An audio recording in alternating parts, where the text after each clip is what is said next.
Hello दोस्तों, नमस्ते। मैं हूं आपका दोस्त देवेंद्राज और आप देख रहे हैं टारगेट विद चैलेंज। और आपकी अपनी चैनल पे मैं आपका तहे दिल से स्वागत करता हूं।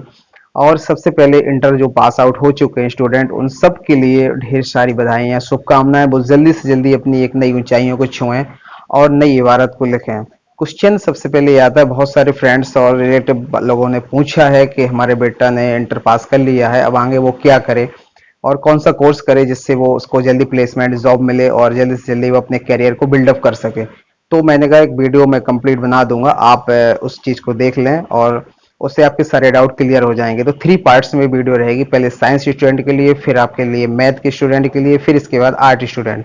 क्योंकि थ्री का सब्जेक्ट का कोई कॉम्बिनेशन वीडियो बनाते हैं तो वीडियो लंबी हो जाएगी। तो चलिए शुरू करते हैं। तो सबसे पहले बात आती है कि यदि आपने इंटर क्रॉस कर लिया है और साइंस के स्टूडेंट हैं तो आप सबसे पहले या तो बीएससी कर सकते हैं, बीएससी बायोलॉजी से भी कर सकते हैं, बॉटनी से भी कर सकते हैं।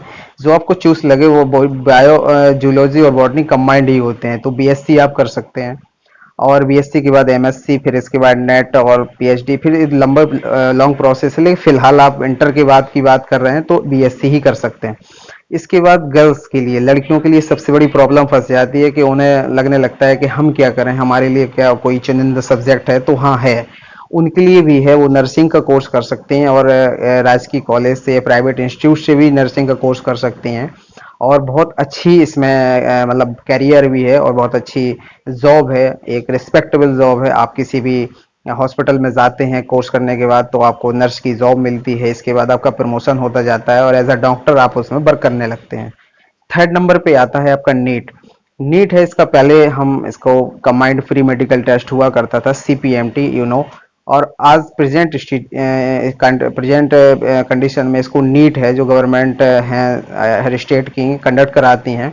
तो आप नीट का एग्जाम देके MBBS, BAMS, BDS, any post के आप जैसे इंट्रेंस एग्जाम क्वालिफाइड, यदि आप जिस रैंकिंग के हिसाब से करते हैं उसी हिसाब से आपको सीट मिलती है और आप बहुत अच्छा उसमें स्कोप कर सकते हैं। एमबीबीएस आपने तो नाम सुना ही होगा, डॉक्टर होते हैं, भगवान कहलाते हैं। यदि ये पोस्ट मिलती है और आप करते हैं तो इसके बाद तो आपके बल्ले बल्ले है और बहुत सारा एक रिस्पेक्ट मिलता है। पैसे की तो आप जानते ही हैं कि डॉक्टर का एक ओहदा कितना बड़ा होता है, नाम के आगे डॉक्टर लगना ही एक बहुत बड़ी बात होती है और समाज में डॉक्टरों का और टीचरों का बहुत एक अपने आप में रिस्पेक्ट है।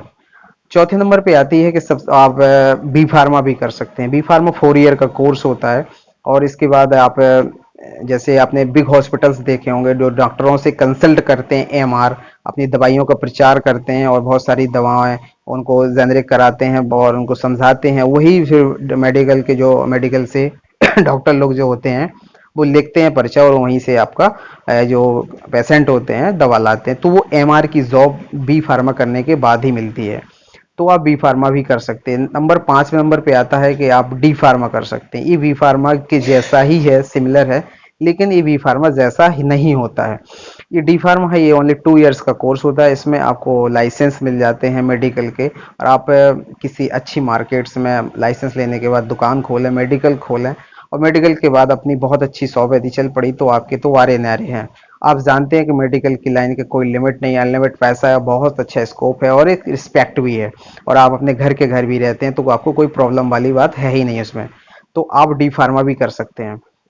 तो ये मैंने आपको 5 सिलेक्टेड सब्जेक्ट और इनका चुनाव करने के लिए आपको बताया। इन पांचों में से आप कोई भी एक सब्जेक्ट से आप कर सकते हैं और अपना कैरियर आप बहुत अच्छे इस तरह से बिल्डअप कर सकते हैं।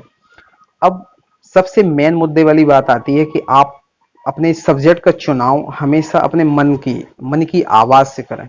जो आपका मन बोलता है, जिसमें आपका इंटरेस्ट जागता है, जिस सब्जेक्ट में आपका मन लगता है, आपको लगता है कि ये सब्जेक्ट हमारे लिए बहुत अच्छा है, हमारा बेस बहुत कंप्लीट है, तो आप वो सब्जेक्ट आप उसमें इंटरेस्ट लेके वही सब्जेक्ट का चुनाव करें। क्योंकि एक सब्जेक्ट का सही चुनाव ही एक सफलता की निशानी होती है और वही सफलता के गढ़ को मजबूत करती है।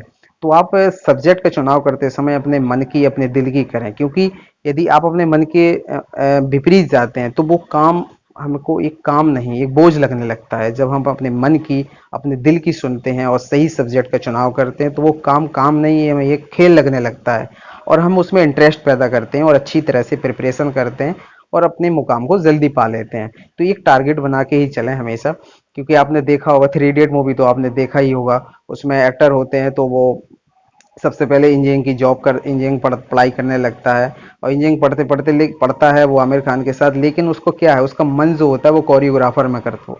कोरियोग्राफर, आपका एल्बम, आपका फोटोशूट ये करने में उसका ज़्यादा मन लगता है। तो उसमें उसमें मन भी लगता है और उसको इंटरेस्ट भी जागता है कि नहीं हमें ये काम करना है। तो अंत में वो क्या करता है, रिजल्ट क्या आता है, वो कोरियोग्राफर ही बन जाता है। तो सरमन जोशी का नाम सुना ही होगा आपने। तो मैं कहना चाह रहा था, तो आप ये बातें आई होप कि ये सारी चीज़ें आपको समझ में आ गई होंगी, और यदि कोई चीज़ यदि नहीं समझ में आई तो कमेंट बॉक्स में लिख के बताएंगे, तो मैं और बारीकी से एक वीडियो बना दूंगा, और जिससे आपके सारे डाउट्स और अच्छी तरह से क्लियर हो जाएंगे। तो चलिए, इतना ही काफ़ी इस वीडियो में, इतना। और अब नेक्स्ट वीडियो मैथ, तो फिर इसके बाद नेक्स्ट साइंस की वीडियो आएगी, वो आप देख लीजिएगा। और इसके बाद चलिए, इतना ही काफ़ी होता है। और यदि आपको सारी चीज़ें अच्छी लगी हैं, समझ में आई, तो प्लीज़ चैनल को सब्सक्राइब करें, लाइक करें, अपने दोस्तों में शेयर करें, ताकि आने वाले वीडियोस आपको मिल सकें, और बेल आइकन को प्रेस ज़रूर कर लें।